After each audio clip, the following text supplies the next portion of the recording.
হে ভগবান, তুমি আমাকে ক্ষমতা দিও এদের মন জয় করার। আমার যে আর কেউ নেই। ছোটবেলাতেই মাকে হারিয়েছি। সৎ মায়ের কাছ থেকে কখনো ভালোবাসা পাইনি। নতুন করে দুটো মা পেয়েছি। ভগবান, আমি যেন তাদের কাছে প্রিয় হয়ে উঠি।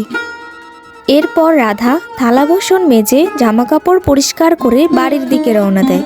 কি গো বৌমা, রান্না বান্না কখন করবে শুনি? জামা কাপড় ধুতে ধুতেই তো সারাদিন লাগিয়ে দিলে। এই তো এক্ষুনি শুরু করছি গিয়ে। এরপর সে রান্না করতে চলে গেল, আর বড় শাশুড়ি বসে বসে টিভি দেখতেই থাকলো। কিছুক্ষণ পর, কি গো বৌমা, কখন রান্না হবে শুনি? সন্ধ্যায় ভাত পাবো নাকি?